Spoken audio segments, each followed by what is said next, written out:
And the score. Touchdown, Browns lead. Touchdown, Tennessee. The tie. It's no good. Kicks blocked. It's blocked by the Titans. The rhythm, the rebel, styles upon styles upon styles, I got several. Born to be wild cause I live like a dead devil. Live it up, hit 'em up, that's a scenario. Tupac, I get around like a merry-go rooftop. I am on top of the pedestal, flu shot. He's not in. The big W. Unbelievable.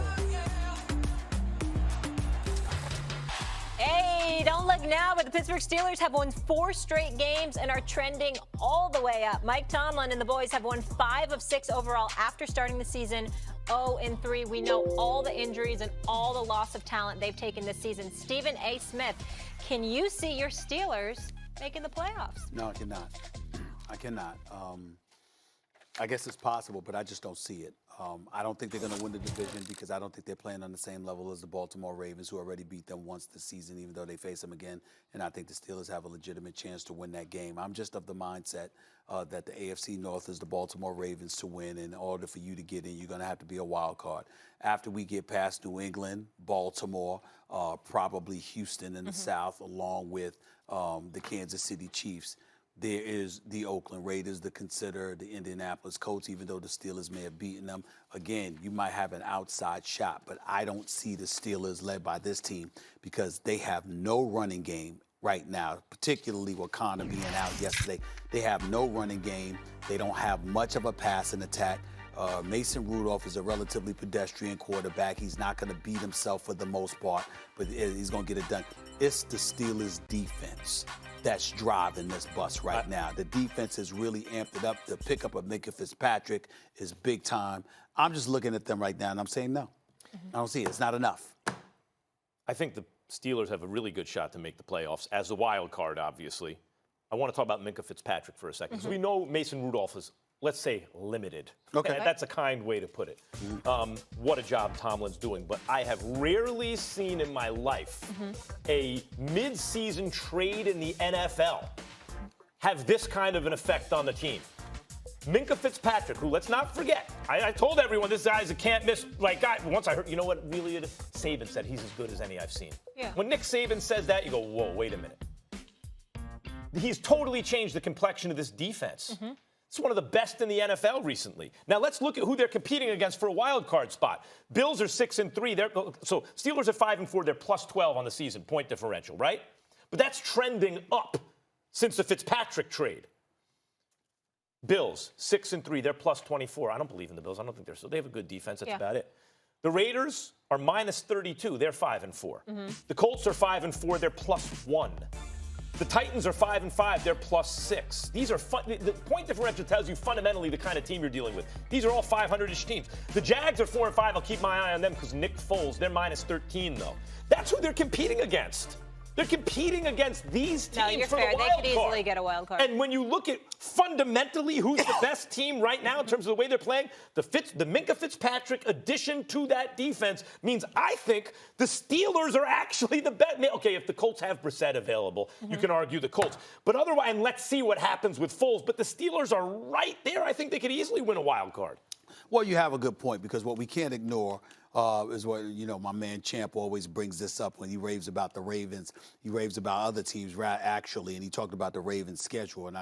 And listen, I'm looking at their schedule right now. Houston Texans, Los Angeles Rams, San Francisco 49ers, Buffalo Bills. These are the teams that you are going up against if you're the Ravens. But I see vulnerabilities with all of them. We saw them with the Rams yesterday. There's just something missing. With the Houston Texans, you obviously got Bill O'Brien and his staff on the defensive side of the ball. They may not necessarily break too much, but they break just enough. They should be better. When we're looking at the Buffalo Bills, we see them with Josh Allen as their quarterback right now. It's still a question mark. I mean, we saw what happened with them yesterday against Cleveland. They should have won that game. And, of course, there's Cleveland as well. So I just view Baltimore, this being their division to have, and I agree with Baltimore for the division, but, now look at the Steelers' schedule for the wild card. They got the Browns twice, the Bengals, Cardinals, Bills, Jets, and Ravens. Let's say they split with the Browns. I think the Browns are playing better. They beat beat the Bengals, Cardinals, and it's not They a given. totally have a shot. Bills, Yeah. Jets, and they lose to the Ravens. In other words, if they could wind up 10-6 or 9-7, It's not the NFC. But as for how well the defense is playing, Stephen A., you have to be optimistic about next season. Obviously, Yes. this defense Yes. getting Big Ben back, you could really make some noise. But I want to talk about the Packers. They are looking like Super Bowl contenders. As for the Panthers, it appears their luck has run out under Kyle Allen in a 2014-16 loss. Carolina now 5-4. They've lost 2 of their last 3. Max, Cam is on IR, which means he's done for the season. Did this prove that this Panthers team needs it? Yes, it does. And it's not, look, maybe they make the playoffs without him, whatever. Yeah. The point is Cam brings a dimension. And again, don't go back to 2015. Go back to the first half of last season before the Pittsburgh game when he hurt his shoulder. He was better than what we've seen under center for this team this year. And McCaffrey's now hit another level. And by the way, they have their tight end back at least on the field. Cam has the kind of ability where if he's completing passes at the percent clip he was last year, Stephen A., he has other things he can do that you can't account for. And that premium, once the playoffs start, can be the difference. We saw them ride Cam plus a defense to a Super Bowl where they were competitive. Now add McCaffrey to that mix. Yes, this shows you why they need Cam. I don't think it proved that they need Cam. I mean, listen, I'm not going to sit up here and tell you that I think Kyle Allen is better than a healthy Cam Newton, but I don't think this proved that they beat Cam. A matter of fact, yesterday's loss to Green Bay, a 24-16 loss, is exactly the kind of game that Cam Newton would have lost or won. He would have been up and down about. Inclement weather, you're going up against Aaron Rodgers. It's a nip and tuck battle. Primarily the defense is taking control. You're in a nail biter. You're battling. You're completing passes here and there, but you couldn't finish the job. We've seen plenty of instances where throwing the football, that was something that Cam Newton wasn't able to do throughout the first 8 years of his career. That is a fact. And so when I look at it from that perspective, I'm not saying, again, that Kyle Allen is better than a healthy Cam Newton. Please don't get me wrong. What I'm saying is yesterday's loss proved nothing to me because that's exactly the kind of game that Cam Newton may have lost in the past. Or maybe one play wins it. Or maybe one play win it. I'm just saying, it's been very, very haphazard with him. He wasn't somebody that you could rely upon. Right, but Kyle Allen, you don't expect to hit that height. I understand Cam, you think maybe can hit that height. Maybe so, but what I'm saying is, again, the fashion in which that loss took place yesterday, that's the kind of game Cam Newton would have lost under those circumstances, in my opinion. All right, Patrick Mahomes returned to the field and delivered a 446-yard passing performance, 3 TDs, no interceptions, but it still was not enough as the Chiefs fell to the Titans after a game-winning field goal attempt was blocked. Kansas City now 6-4, only a half game up from the Raiders in the West. Max, it feels like this defense is a liability. Do you still believe in the Chiefs? I do. Their defense was a liability last year, and I don't think they can play any worse than they've been playing recently. And in terms of the offense, they haven't had all their best weapons available to them all at the same time. So now I got my wires crossed with the Browns because we started talking Kareem Hunt earlier in the show, but now if we start talking about Patrick Mahomes with Tyreek Hill and Travis Kelce, let's understand what Mahomes is doing this year. As great as Lamar Jackson was, and we've seen other big performances, Mahomes is the best player in football again yesterday, right off the patella. Right as soon as he comes back, 400-plus yards, 3 touchdowns, no interceptions. Stephen A., again, other than that free play, which the refs botched, which I don't even count that interceptions as nonsense. He did what he was supposed to do. 18 touchdowns, basically no interceptions this year. The same team that should have gone to the Super Bowl last year, I think, has a shot again this year, as bad as that run defense is. Well, they have a shot against it because of Patrick Mahomes. We get that. But come playoff football, the one ingredient you have to have is to be able to defend the run. It's the exact same thing that you lamented about when talking about Green Bay. Matter of fact, I recall you just weeks ago saying you wasn't that stout of a believer in Green Bay because of their frailty against the run. But we're going to ignore it against Kansas City. I'm not doing that. I understand why, because Patrick Mahomes is there, but I'm not doing it. I look at Kansas City, and the fact is, here's what happens with Kansas City when you see that pass from Ryan Tannehill for a touchdown. Here's the reality. Because of the ability to run, you know what set up that touchdown? what was it? I think it was 68-yard run by Derrick Henry. Prior to that, a little bit earlier in the fourth quarter. What I'm saying to you is that because they're so susceptible to the run, it makes them vulnerable against the pass. It completely compromises their defense. And so I look at Kansas City, and I'm going like this.